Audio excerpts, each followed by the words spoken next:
Welcome to the Breech Birth Podcast. I'm Sasha Hopkins, private midwife, breech birth educator, and your host. This is a space to hear the real, raw, and powerful stories of women who have experienced breech birth in all its layers.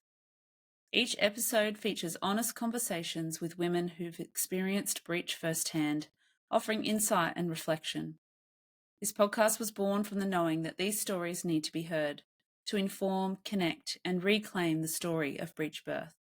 Whether you're navigating breech birth yourself, supporting others, or simply curious, welcome and thank you. Hi, Jazmin. Welcome to the podcast. Hi, thank you for having me. So just to give our listeners some context, can you tell me what year your breech baby was born? In 2025. And where were you located at the time? I'm here in Riverside County in Southern California. And what kind of care did you receive during your pregnancy, labor, birth, and postpartum? During my pregnancy, it was just OB. I had an OB, and then postpartum, I had my mom come and help me. And then postpartum, right now, I'm just doing it on my own now. Beautiful. And how many weeks were you when you had your baby? I was 39 weeks when I had my baby. And did you have a vaginal birth or a cesarean? A cesarean. Beautiful, thank you. Do you want to give a bit of background on yourself to give our listeners information on who you are? Yes, I live here in Southern California. I work here in public service, in public social services. So a lot of my work is just kind of sitting down a lot. So I think maybe that also affected me having my first breech baby. And so long hours, like 9 hours just sitting down or getting up for maybe 30-minute lunch. But yeah, I have my PhD in social sciences, so I do love helping people. I work in the realm of like grant writing and reports. I'm here for social services, and I have a young family. I live here with my husband, and I was born in Colombia, but I was raised here in the US, so I speak both Spanish and English. I wish I speak more languages, but so far just those two. Two is pretty impressive. Thanks. Amazing. And so you've mentioned to me that you've got 4 kids and your breech baby was your 4th. Do you want to give just a little bit of background on your first 3 birth experiences before we dive into your breech story? Sure. My first birth, all my kids were born in different states, right? Because that's another fun fact about just us as a family. Me and my husband say that we kind of follow the buffalo, but in our case, like we met in grad school in Florida. We both grew up there. And then we went to New York to work there. So we were working there, and then I was pregnant with my first. Across the street where I worked in Manhattan, I had OB care right there and a hospital there. So I planned to work until like my water broke, and I was gonna deliver at the hospital, and then I was home and my water broke, and that was a vaginal birth. During that time, when I got to the hospital, they pushed for me to have the Pitocin and all that going, and I wanted to wait. So I waited at least 4 or 5 hours, and then it was like noon or something, and then they were like, okay, let's give you Pitocin, and I was like, okay, fine. So I had the Pitocin, and then they asked if I wanted the epidural. So I had that. I had all the medicated birth stuff, and I was able to have the vaginal birth, but I know sometimes that doesn't happen. So I was very thankful for that, because I was like petrified things would go wrong, but you never know, right? So that one was fine. Then my second birth experience was in Utah, because then 2 years later we moved to Utah from New York. So in Utah it was very different. Because it was my second birth, my baby was born spontaneously at home, and the care that I had was with the OB. But I don't really feel contractions. I have a high pain tolerance. So I joked with my husband that he was going to be my doula, and I was like, "You're going to do this. It's going to happen." And yeah, my second baby came like a comet, just with like one push, she was out. And she was already crowning before I made it to that. So then she was born at home, and then that was that. And my third baby, so I have 2 girls, and then my third is a boy, and so he was also born unmedicated, and so that one I did feel the contractions more, and I was able to make it to the hospital. Within 5 minutes, I was already like pushing and into labor. So then my four, they told me I was breached between 25 weeks. So you had a private OB for each of these, is that right? Yes. Yeah, for all of them. I wanted to have a midwife, but my husband was like, what would the insurance cover, right? So I told him, like, okay, I could pay for a midwife, but I would have to pay out of pocket. Mm. And, he was just like, oh, well, we don't know if the insurance is going to reimburse us. So I just went with what was Covered. yeah, what was covered. And for a lot of Yeah. families, especially if you have multiples, you go with like, what's more reasonable. So with my fourth, then yeah, I also had private OB, but it was like a group of OBs, so it wasn't like a Hmm. consistent OB. So every time I would go, I would see different OBs. And then the one that was like assigned to me, I asked at one of the visits that I had with her if I should be concerned because I've never had a breech baby. Like the ultrasound at 25 weeks said, and then also at 30, the baby was breech. And then it was like, oh no, like there's nothing to be concerned about. There's not much you can do because you've had 3 vaginal births, and I'm not concerned. So I was like, okay, like I didn't really think much of it. She said that by 36 weeks, It gives you the impression that she would support a vaginal birth. she never said that she would support a vaginal birth. Okay. She just said that she wasn't concerned that the baby was breached. And I didn't think about asking about that because my other ones were just like all head down. So I had no idea what this meant. I just asked, should I be concerned? And she said no, because there was only concern if it's after 36 weeks. And then she said that there's other things we could try. But then time went by. So 35 or 36 weeks ultrasound, and then the baby was still breached. So then that's when they're like, okay, the option is either ECV or cesarean. So those are the 2 options because they do not deliver breech babies. And especially in California, there's no training on delivering breech babies here. Like even like a midwife, I did research too, like a licensed midwife can't attend a breached birth here in California unless she's with a provider, like a doctor provider with her as well. Yeah. I did go to Breech Without Borders website and I found some providers here that had birth centers or some midwives, and I was about 36 weeks. I reached out, filled out their forms, but nobody ever replied back to me on there. And I know that because, they have like their hands tied too. If I'm telling them through a message or an intake form, then if they're licensed, then they're not going to respond to me. But I tried. And then I know that I could go to a different state, but it was already too late. And my husband was like, all right. But then I also told him, why don't we try to have the baby here first home and see how that goes? And then we could always go to the emergency. But he did not feel comfortable with that. He told me, I do not feel comfortable. He said if the baby was heads down, he would feel comfortable because he's already done that. We already had that experience, but he said that the breech really scared him. And then we watched breech videos and stuff just to prepare. So, after grieving and everything, we just said, okay, I came to terms within like 36 weeks to 39 weeks. I used that time to go do all the, whistles and bells about everything I had to do. Chiropractor, acupuncture, spinning babies. I spent hours doing all that stuff. I did the ECV. You did, yeah. Yeah, and it was failed. It was failed. And so, the likelihood of doing that again and going through all that stress was. So I said, okay, like the provider told me then the schedule, the cesarean, which is calmer. And then I was watching like different videos to learn about gentle cesarean and stuff like that. And I just came to the terms of that. But, I was scheduled April 7th for my cesarean to check in at 5 in the morning at hospital. It's usually like an hour away from where I live. My husband decided to let's stay in a hotel and we got childcare for the night. But around like basically like midnight, April 7th, that like I was already at 7 centimeters and I wasn't gonna make it. So I was already in like pretty much active labor. Did you feel the labor at all? Did you feel like you're in labor? I felt the contractions and like, I mean, I knew that I could have probably had the baby in the hotel room. Yeah. But I respected my husband's wishes because he told me that he just didn't feel comfortable. But if he would have told me, and it's not his fault, if he would have told me different, then I would have been like, okay, yes, we're going to try. But we were like 5 minutes from the hospital anyways, where scheduled C-section was. So I just said, either we leave now or we're having this baby in this hotel room. And he just, in like 1 second, I've never seen him so fast. He grabbed all our stuff and we just.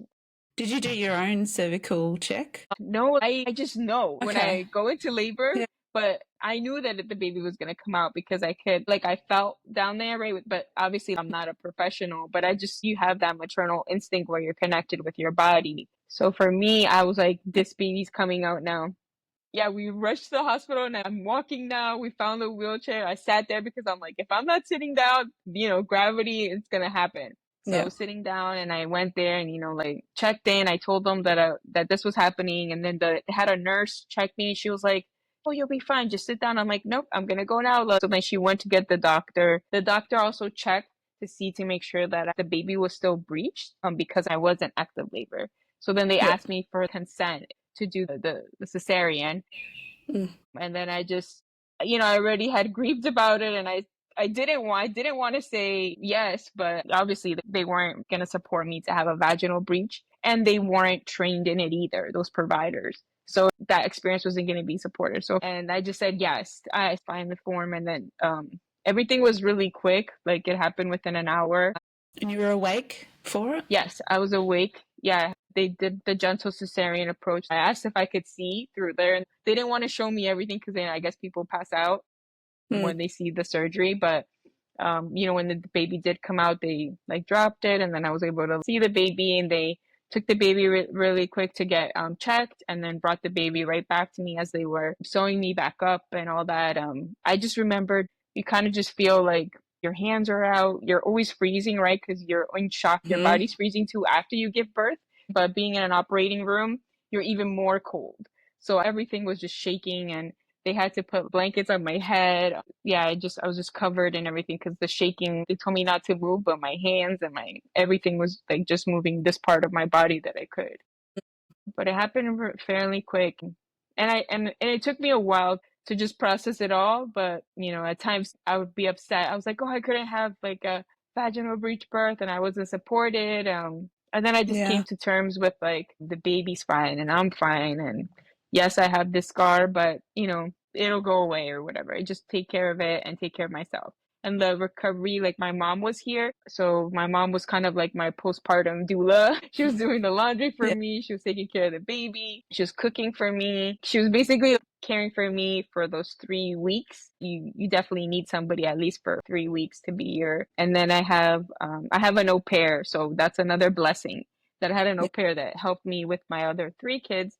Because then my husband works like an hour away. So I can't imagine. I mean, I would have to, but it would be really hard to like try to move and you can't bend down or you can't do this or you can't do that. So that was a big grieving moment for me because my kids were like, oh, can you carry me? Or can you Mm. go with me? And I couldn't walk or stress myself. So How old were the older children? they're 6, 4, and 2. Yeah, so still quite little. But I showed them where I had the surgery and I told them, Mommy can't bend down or, this or that. And so they're really sweet and they understand. They're like, when's your boo-boo gonna get better? And then I explained to them too, what a breech, like why I had to get cesarean. Mm. I said the doctor had to cut me. So they're like, why did the doctor cut you? And then I said, well, I just printed a picture of the uterus where the baby is. And I said, well, the baby's head is usually here. And, this time the baby's head was this way. And so a lot of doctors, they don't know. And so they understand why this happened. So they're Yeah. very resilient and they understand some babies come out this way or some babies come out that way. So it also became like an educational moment for them. Yeah, that's great. Just jumping back to the cesarean, did you have any preferences in that setting that were able to be done, like musics? Did you get skin to skin? Did you initiate breastfeeding in there? Was that later? What did all of that look like? Yeah. So I had my iPads and I was listening to like music Yep. as much as I could, but like I just did a lot of breathing like to help me like calm down and like just think about something peaceful or something that brought me joy. You just hear a lot of like stuff going on in the back and numbers or Yeah. things. So that was kind of different when you're awake. But then they brought the baby to me, so I did do skin to skin. So after you're stitched up, they bring you to recovery, like post operation. So you're there for like 2 hours afterwards. So I was able to nurse the baby right away, put the baby on my chest, even though I couldn't move, but at least you can move your hands. So you do have a catheter like inside of you. So yes, I was able to hold the baby and nurse the baby and do a lot of skin to skin contact with him. And I think what really helped me is that this was my fourth baby and it was such a big surgery. I couldn't imagine like learning to breastfeed and Mm, having a cesarean. So a lot of my friends that have had cesareans, they said that they didn't breastfeed, they just did formula. And I understand why now, because the pain can be excruciating, especially as like your uterus is contracting and you're nursing and everything's coming down, your letdown is coming down, stuff like that. So I feel that that is definitely an area of like support that a lot of first time moms would need, or moms that, have to undergo such a big surgery. yeah. And how long did you end up breastfeeding for? Yes, we're still going. He's gonna be 3 months on the 7th. Still fresh. Yes, yeah. But all my kiddos, I've nursed them. My first one was 19 months. The other one was almost like 2 years. I Yep. nursed them for 2 years. Then met. Yeah. Plenty of experience then. Yes. Beautiful. And so how long did you stay in the hospital after that? So in the hospital, their practice is 2 days. And if you have a vaginal birth, then it's just one day. They let you out in one day. And then they encourage you to start moving like right away after a few hours. Like I couldn't even move, but I wish I did. I was just still processing everything. It took me like the second day that I actually, like, the nurse was like, you got to start moving. Like, you've never had a cesarean before, but it's so important to get your body moving and keep yourself elevated. And then I was like, okay. So then the second day, like, I was just taking little steps. Like when I first got up, I felt super dizzy. Like I Mm, had to just like pause and then hold on to like the wall, and then afterwards I just kept moving and drinking lots of water. So like I drank lots of water to just pee everything out, because you get so much meds in your system. And also like your legs, like I had like elephant feet. Like I was literally crying because I saw my feet. I'm like, oh my goodness, I have elephant feet. And then my husband was like, let's put on your compression socks. And I was like, it traumatized me, like everything. I was like, oh my goodness, this is just so different, this experience. That I just drank lots of water, even though it hurt to pee, but I was just like, I have to like move yeah. around, and I did what the nurses told me to do. So take little steps here, go to the bathroom, or little steps here in their room. But then the next day, yeah, by noon, I was already getting all the paperwork ready to leave and come home. And then my mom was in town. So she lives in Florida, but she came to California. Normally, she comes for like 4 or 5 days after labor and delivery, but I'm like, Mom, I'm gonna need you for the longest Yeah. I've never. So with this opportunity too, I got to spend 3 weeks with her, which is also kind of a hidden blessing, because I would have never got to spend that much time with her. And she understood what kind of surgery this was, because she's also had a few months ago, she had to get the bladder mesh surgery. And so she also had to recover from that, and it took her 3 months. So she understands having a major abdominal surgery and all that. So she's like, you're gonna need help. And like, luckily she was able to take time from work and help me. Yeah. Amazing. It's so great that you had that support. The kids would have enjoyed having her around too, I'm sure. Yeah, she was great, and she was also just happy to spend time, because I've never spent this much time with her, because I went to university when I was 18, and then ever since that I never went home. Like I just, started working and living in different states and that, so it just kind of all culminated together really nicely. Yeah. And so for your baby, have they needed any support postnatally? Often, especially when they sit in that breech position for a long time, they can sometimes need a bit of osteo, chiro, have a bit of misalignment. Have there been any issues, or have they been okay? We did the hip ultrasound for the baby Mm-hmm. just a couple weeks ago, and everything came out normal. The one thing with his neck, because he was breached, so he always prefers his left side. So I've been doing exercises with him. I'm also taking him to a chiropractor, Yep. a pediatrician chiropractor, to help, because he is having a favorite side. So I'm working on not having him have a flat head. So I do exercise with him, and also my chiropractor recommended to, in the States, they ask you to put the babies to sleep on their back, but he recommended that during the day or whenever you're able to watch, to put the baby on your tummy, because that also helps them to not put so much pressure on the back. But in the States, all the literature says don't have them sleep on their tummy, because, of it. But if you're awake and you're observing Yes, baby, that's a bit yes. different. It's more when you're asleep. And I also bought a head wedger too to help them, but Yeah. my other baby did have to wear a helmet too. But I'm Yeah. trying not to with this one. So I'm doing all. Lots of tummy time. Yeah, that's lots of tummy time. He's working on his neck, but he's been really healthy. He's 13 pounds now. So he's the biggest one. And he was when he was born, he was 8 pounds. So he was the biggest baby I've had.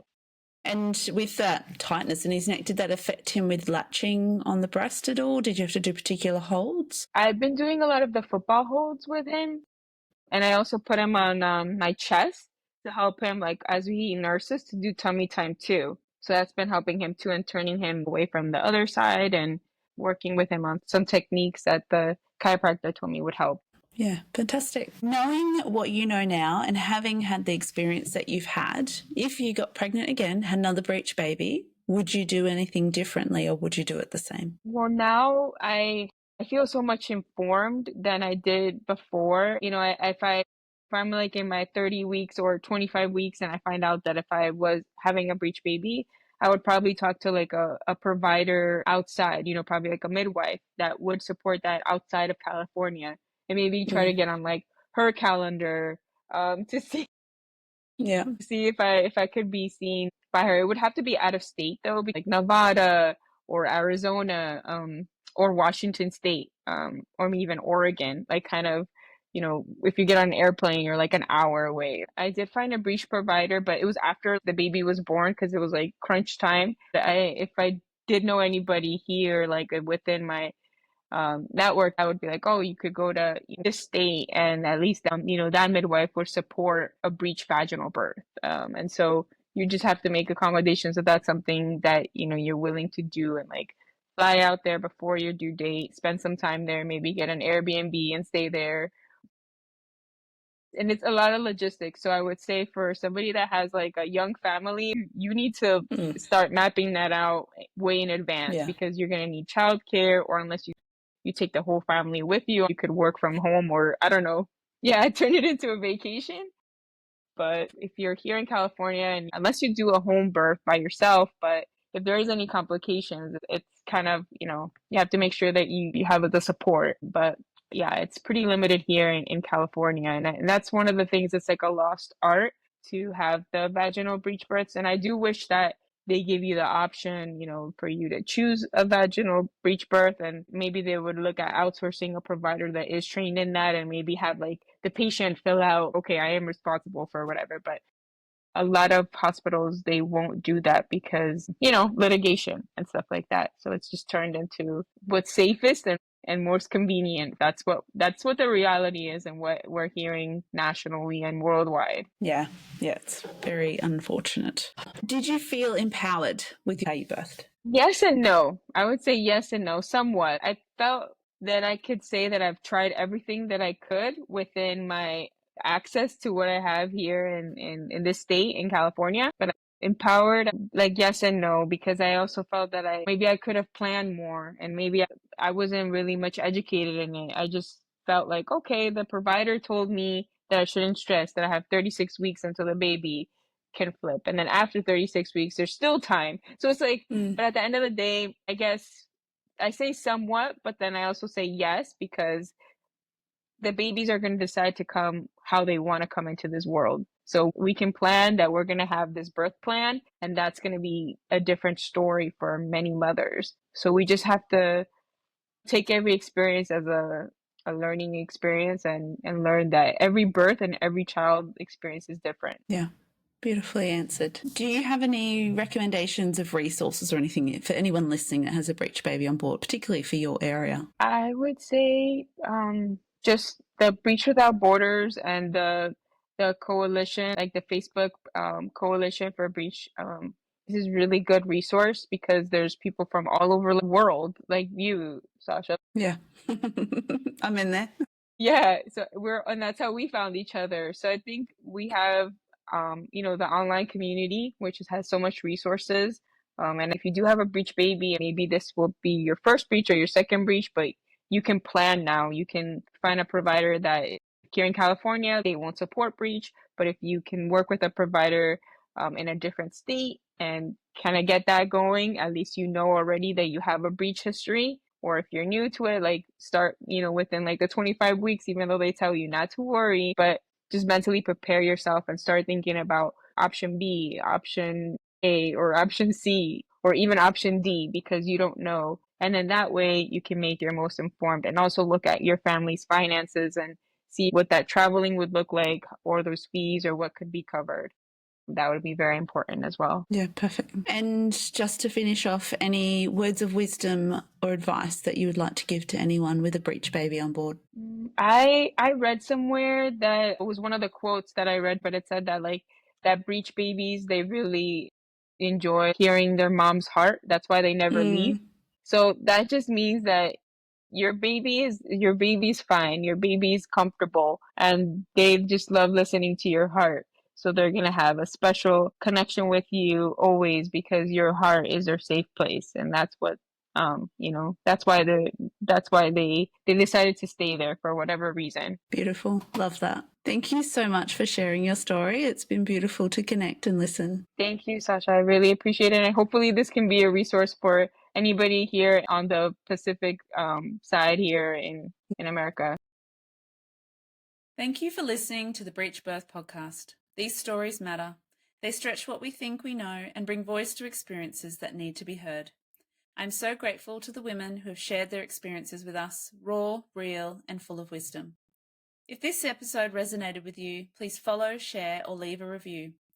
You can find us on Instagram, Facebook, and YouTube at Breech Birth Podcast.